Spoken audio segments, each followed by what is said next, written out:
मित्रों, आज भारतीय जनता पार्टी की संसदीय बोर्ड की बैठक आदरणीय प्रधानमंत्री श्री नरेंद्र मोदी जी की उपस्थिति में और सभी संसदीय बोर्ड के सदस्यों के बीच में हमारी आज बैठक हुई।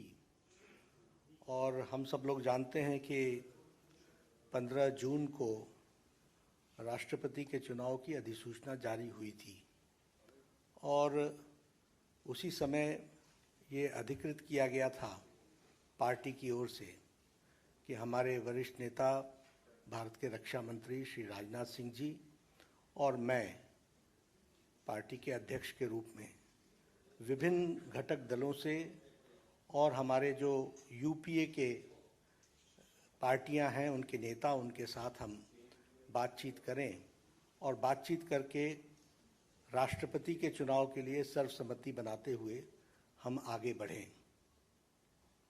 हमारे आदरणीय राजनाथ जी ने यूपीए के घटक दलों के नेताओं के साथ बातचीत की, कुछ के साथ उन्होंने बातचीत की, कुछ के साथ हमने बातचीत की।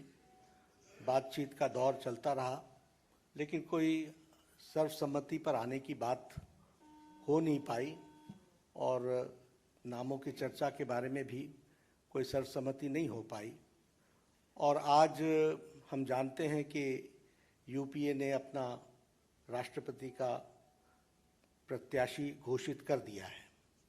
इसलिए आज की बैठक में हम सब लोग जो संसदीय बोर्ड के सदस्य थे, सब इस मत के आए कि भारतीय जनता पार्टी एनडीए अपने सभी घटक दलों के साथ बातचीत करते हुए हम राष्ट्रपति चुनाव के में अपना प्रत्याशी घोषित करें, क्योंकि यूपीए ने घोषित कर दिया। हम चाहते थे कि सर्वसम्मति से कैंडिडेट आए, क्योंकि राष्ट्रपति का चुनाव सर्वसम्मति से होता है तो अच्छा रहता है।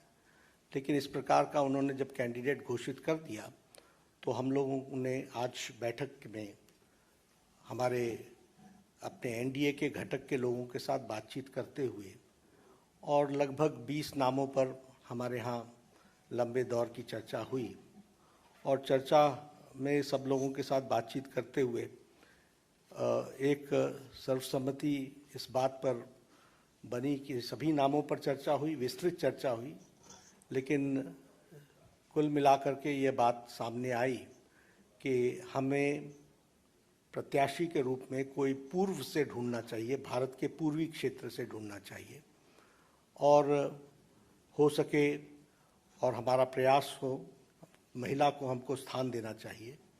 और आज तक कोई आदिवासी ट्राइबल प्रत्याशी राष्ट्रपति के रूप में नहीं आया है, इसलिए हमें ट्राइबल पर और पहली बार कोई ट्राइबल को भारतीय एनडीए की तरफ से हम कैंडिडेट बना सकेंगे, ऐसा संसदीय बोर्ड पार्लियामेंट्री बोर्ड का मत था।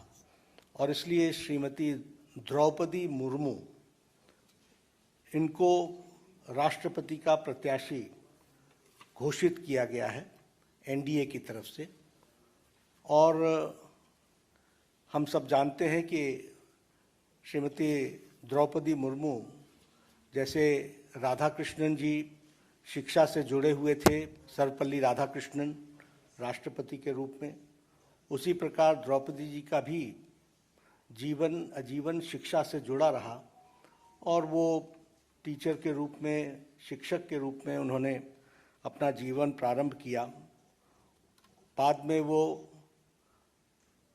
काउंसलर भी बनी और वाइस चेयरपर्सन रायरंगपुर की बनी और उसके बाद उन्होंने एक लंबा अरसा विधायक के रूप में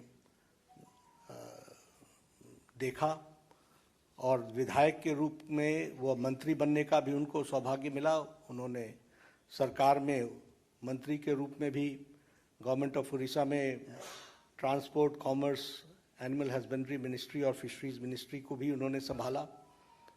और सबसे अच्छी बात यह भी रही कि उन्होंने Neelkanth award for best MLA 2007 का वह भी उन्होंने अर्जित किया, उनको मिला। और बाद में वो 2015 से लेकर 2021 तक झारखंड स्टेट के गवर्नर रहीं।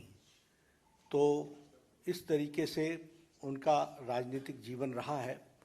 एक बहुत ही संवेदनशील महिला नेत्री, जिन्होंने शिक्षा से अपने आप को जोड़ करके जीवन में आगे बढ़े और जो जो जिम्मेवारियां उनको दी गई उन्होंने बहुत उत्तम तरीके से उसको निभाया है।